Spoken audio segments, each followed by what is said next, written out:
嗨，大家好，欢迎来到十人驾到你不知道的三国系列，我是主持人叉叉 Y， 我是金老师。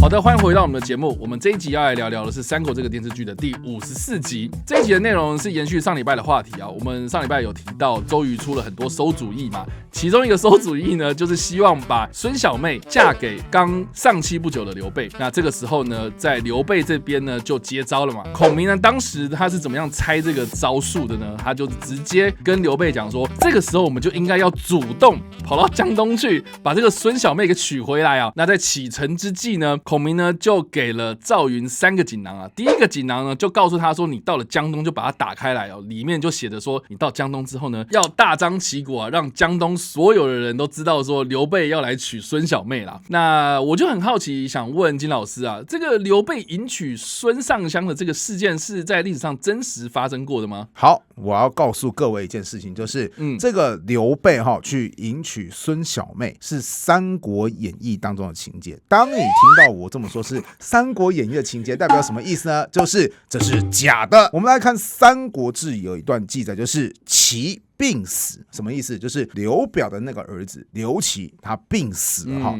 那病死之后有一个尴尬的问题就出现，本来刘表他是荆州牧，就是荆州这个地区的主人。当然刘表病死之后呢，立刻就陷入到就是曹操南下攻打荆州，此后荆州一分为三，哪3个部分呢？首先曹操打下荆州的一小部分，即便是在赤壁战后仍然保有着北半部的一小部分荆州。那刘备呢，则趁赤壁战后迅速夺取了荆州南部地区，就是荆南4郡啦。孙权呢，他也获得一部分的荆州，所以一个荆州3个分家。那到底谁才是荆州的主人呢？刘备这边就讲说，我们才是荆州的主人。为什么？因为刘表的儿子刘琦可是我们刘备集团的一份子哦。刘琦他竟然身为刘表的儿子，去接受刘表这个荆州牧的继承，不是理所当然的事情吗？这算是一种政治正确啊。那刘琦病死之后，就出现一个重要的问题，就是刘表没有其他的儿子啊。这边要说一下，当然那个主动投降曹操的刘琮就不能算，因为此时刘备底下的荆州派人士都是不服从曹操的嘛，他们当然不会笨到说，曹操那边还有一个刘表的儿子啊，他们不会这样自找苦事嘛，所以他们就会说啊，大公子死了，好可惜啊！但是呢，我们要持续的抗曹。那谁来继承这个荆州牧的重要职责呢？当然就是刘备啦。第一个姓刘嘛，重点是你看刘表生前是不是很器重我们刘备呢？对不对？甚至呢，刘表死后的刘琦也很器重刘备啊。如今2个都死了，当然就让这个很被器重的刘备继续担任荆州牧，这没有问题嘛，对不对？那你们猜谁会最反对这个说法？我觉得不管是孙权还是曹操，应该都很反对吧。曹操绝对反对，曹操会说搞什么东西啊？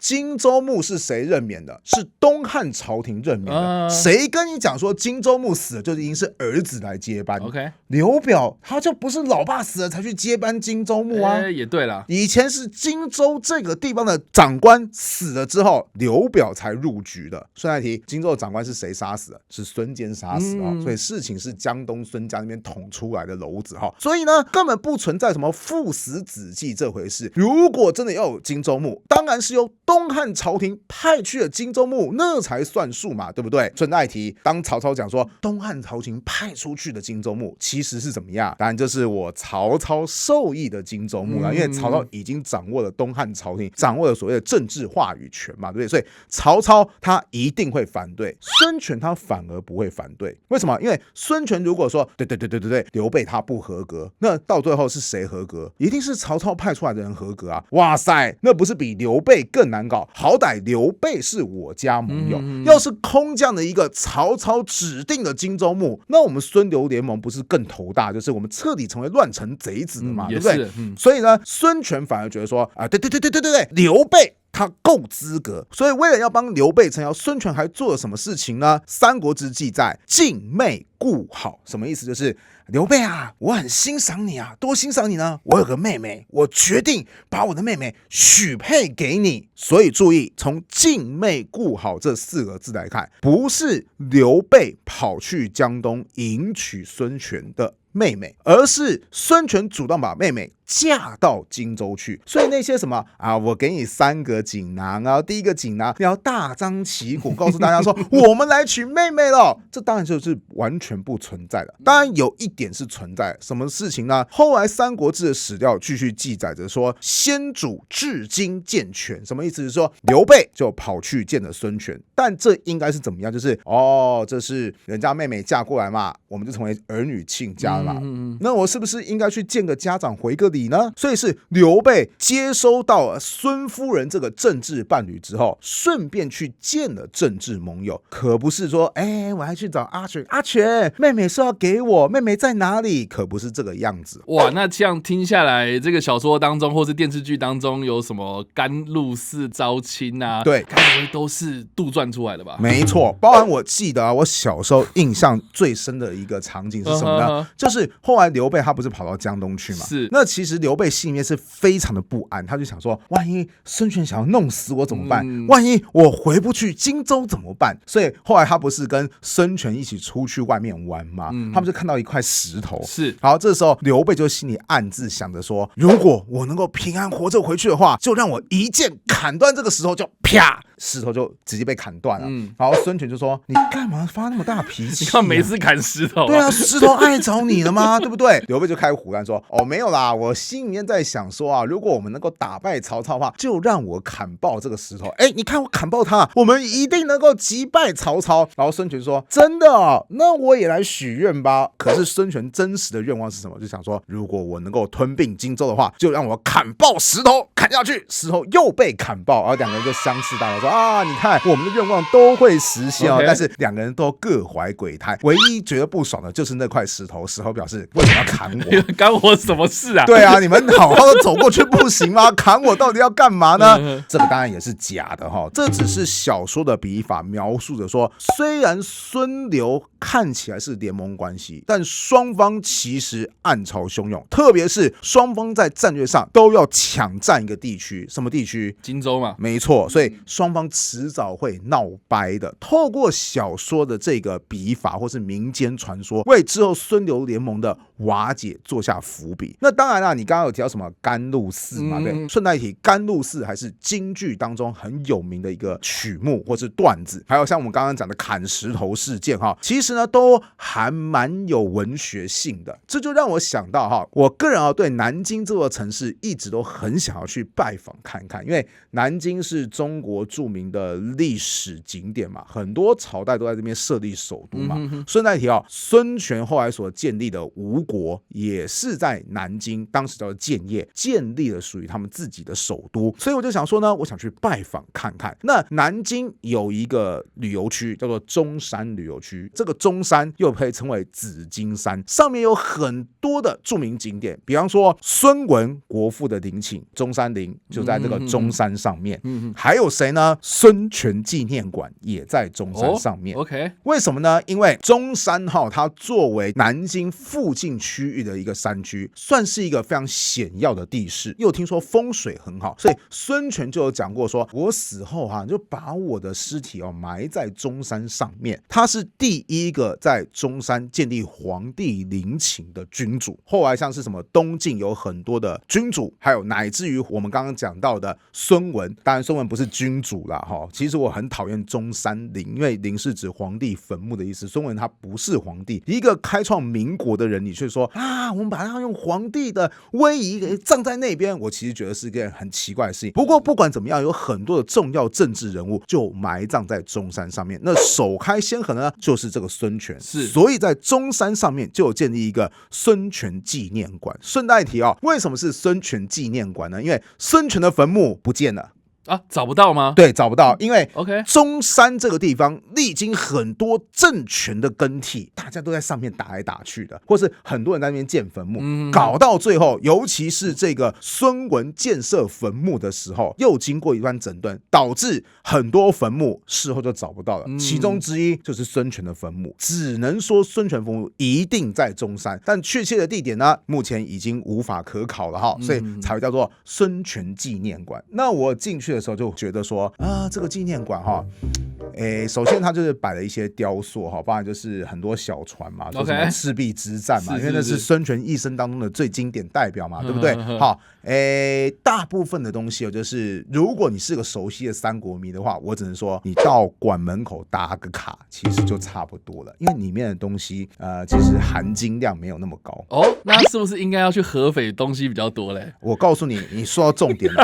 听说这个孙权纪念馆最多人会去做什么事情？大家就会拿三国杀卡牌的张辽啊，拿去孙权纪念馆前面说：“阿全，你看我有张辽因为张辽只花800人就把人家孙权10万给打跑了嘛，对不对？不知道为什么孙权死后还要受到大家这样的揶揄哈，大家是不是很讨厌阿全，对不对？但是我后来发现，这个纪念馆当中，我个人最喜欢的地方是什么呢？反而不是他记录那些史实的部分 ，OK， 因为那些史实的部分我早就知道了，是，反而他列举了一些孙权的民间故事。今天我们就来讲一些孙权的民间故事，大家不用去南京也可以长知识。第一个民间故事叫做凤凰白头巧提亲，讲说孙权他有一次出去外面，结果呢口就渴了，就看到一个井，就把那个井水给打上来喝了。这个时候呢，正好有个年轻女子路过，他就端了一碗茶，就说啊，你辛苦啦，喝了这个茶可以解暑哈。孙权喝了茶之后就觉得说啊，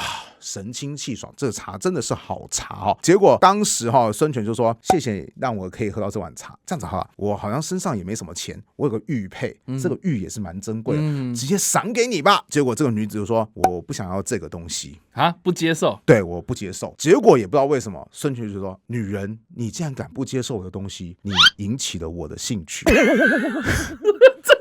这是什么奇怪的直男想法？就霸总情节。我告诉你，这个民间故事最有趣的一点就是霸总情节原来很早以前就有，就是如果那个女人就直接接受玉佩，事实上就没事了。但反正就是孙权要送玉佩，女人不想要，所以孙权觉得说，女人你引发了我的兴趣，事情开始变得有意思了。于是隔天孙权做了什么事情呢？就派人去跟这个女子提亲，就是女人，现在我准备要娶你为妻，这是通知，不是商量。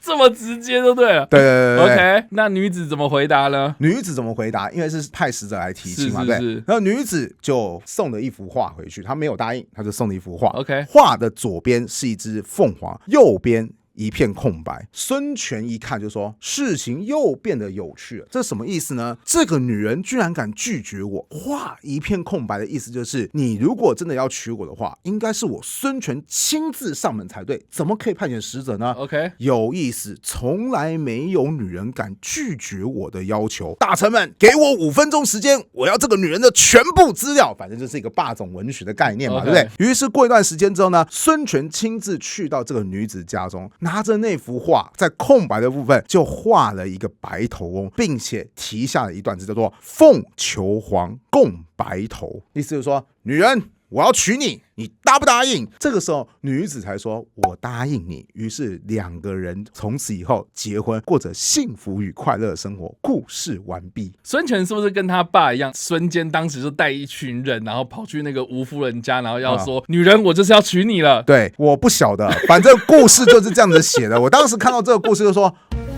哇哦，这个逻辑好展开哦！原来霸总的故事这么久以前，起码几百年前就已经有了吗？真的是蛮有意思的哈。这是第一则民间故事。那第2则民间故事的标题叫做母女下棋点孙权。孙权有一次又出去外面玩了，途中呢遇到下雨，他就找了一个民间的房子茅草屋。那孙权就赶快进入到这个茅草屋当中避雨。那茅草屋的主人呢是一对母女，就说没问题。没问题，就收留你哈。那待会哈你自便，但不要打扰我们两个要下棋。那孙权就想说，哦，好啊，下棋哈。结果呢，孙权休息了一会儿，就发现不是说要下棋吗？下棋应该会有那个落子的声音啊，怎么一直没听到落子的声音呢？于是出去外面一看，就发现哦，有意思了，原来母女两个人下的是盲棋。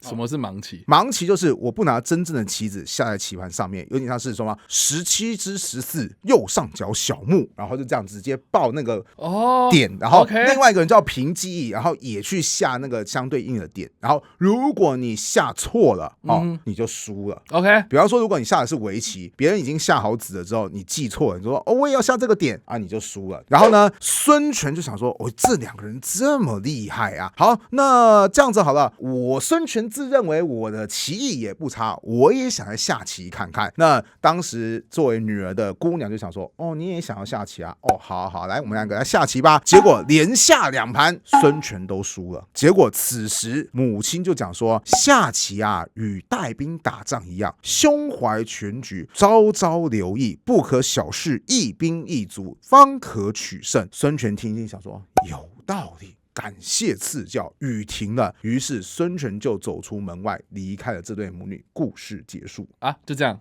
我觉得这个故事有趣在哪边呢？就是连民间女子下棋都可以赢孙权，代表什么意思？难怪张辽800人可以杀死那个孙权的10万人，有道理耶。逻辑完全闭环呢。OK， 就是孙权他下棋下得很差，然后带兵其实也没有到很好啦。对啊 ，OK， 民间女子都打赢你孙权嘛，所以人家张辽虐菜你也是很正常的一件事情。哇，我超级喜欢这个民间故事的。对，虽然说没有根据，但乱有道理了。你有没有觉得说开始整个兴奋起来了？所以接下来我们就要来讲第3则民间故事。第3则故事叫做孙权赌气溜马剑。根据《三国演义》的说法啊，刘备不是跑来江东吗？是娶妻嘛。后来就是在甘露寺嘛，吴国太觉得说，哎呀，这个刘备虽然说听起来年纪很大，但是是一表人才的英雄啊。好 ，OK， 这个婚事我准了哈。所以在甘露寺相亲成功之后呢，这个时候刘备就要叫孙权一声大舅，因为他是妻子的哥哥嘛，对不对？那身为大舅子的孙权就说啊，那都来了这么一趟了，那带你去欣赏一下江东的风景啊，还有一些名胜古迹啊。两人就一起骑着马啊，然后去欣赏一些风景啊、景点啊。哈，两人欣赏着，刘备突然就讲说：“哎呀，我早就听过南方人擅长水上御舟，因为南方很多水域嘛，对不对？所以南方人不管是游泳啊，或是划船啊，技术都比较好。那咱们北方人呢？因为刘备本身就是北方的涿郡人嘛，对不对？擅长骑马。哎呀，我看这话果然没错。结果孙权一听就不高兴了，想说你什么道理？我们两个骑马，结果你跟我说南方人擅长划船，北方人擅长骑马，什么意思？是不是看我孙权不会骑马？于是孙权就说：那个刘备啊，我想跟你比赛谁骑马比较快，来啊，敢不敢比啦？不是说北方人擅长骑马吗 ？OK， 刘备一听就想说：哎呦，这个阿全生气了毕竟是老婆的哥哥嘛，要让一下对于是说好，来比好，1、2、3，开始，然后两个人就开始策马狂奔到山上去。刘备呢，因为不想要赢孙权，就故意落在后面。但孙权就想说，哈哈哈哈，还敢说什么北方人擅长骑马？宁北孙权我啊，就南北通吃对我比北方人更勇啦。此时呢，刘备突然在后面就喊说：孙权，你快乐吗？就是赶快把那个马给勒住，而不是在问他说你快乐吗？这是烂笑话，这网络上我也看过啦。好，民间故事就是刘备赶快叫孙权说：“你快乐吗？然后孙权想说：“你干嘛叫我停下来？”结果没想到，原来上面是个悬崖。然后眼看这个孙权驾驭不住马匹，差一点就要滑下悬崖之际，刘备快马加鞭赶上了孙权，伸手一拉，就把孙权的马匹给降服住了。孙权赶快悬崖勒马，对，他真的快勒马了。马停住了，孙权也保住了性命。孙权就说：“谢谢你救我一命哦。”而这个勒马的地方就被称之为溜马间，所以整个故事叫做孙权赌气溜马间。好，故事结束。他真的不会下棋，也不会打仗，也不会骑马。一个孙权纪念馆，结果3个事情有2个都在黑孙权，好奇怪，我没看过一个纪念馆当中都是在爆料那个纪念人物的黑料的，所以我当时逛完整个纪念馆就说啊，这个地方太有趣了哈。对，那些正确历史资料的地方，真的都不用去看，为什么？因为历史的资料网络上都可以查得到，它里面也只是摆了一些什么木头雕像或是木头战船而已，其实也就是还好。三国的文物毕竟就比较少嘛，那边也只是个纪念馆，不是博物馆，所以我才会说那边历史含金量不高，但大家一定要去看的民间故事超级有趣，什么霸总文学啦，孙权不会下棋啦，孙权不会骑马啦。如果你讨厌孙权，你一定要去看他。那叉叉 Y 听完我去这个孙权纪念馆的事情之后，不知道有没有引发你的兴趣呢？会想要去瞧一瞧啦，但是就像你说啦，可能去打个卡应该就 OK 的啦。是，因为其实中山上面可以玩的地方真的很多。国民政府就是中华民国政府还在中国大陆时期嘛，其实中山上面就设立了非常多的点，因为大家要去参访孙文的坟墓。蒋介石他只要每次要去参访坟墓之前，他就会预先住在中山上面，这样好方便进行往返。因此呢，当地就有什么蒋介石的故居啊，我去的时候还超级多人去参观的，以及呢还有很多就是博物馆也设立在上面，还有什么孙文事迹博物馆，然后其实也是摆很多照片，告诉你说孙文一生当中发生什么事情啦。总之呢，你如果对民国的历史蛮有兴趣的话，那边有很多东西可以看，还有一个东西可以看，什么东西呢？明太祖朱元璋的坟墓也在那边。OK， 所以那个东西含金量也很高。如果你对历史有兴趣，这2个不容错过。至于孙权纪念博物馆的话，很棒。好，感谢今天金老师带领我们大家，有点像是金氏旅行社走访了孙权纪念馆一遭啊。对啊，你不觉得我们干脆成立一个线下团，就是有没有什么一些网友啊，觉得说我们讲三国很有趣啊，我们一起去组团啊，然后比如说我们一起去合肥打卡，说阿全，我们在合肥耶。欢迎大家在留言区留言哦，留下你们自己的一些意见啊，或者一些想法，我们都会跟你来做交流跟互动啦。你知道三国系列，我们下次再见，大家拜拜，拜拜。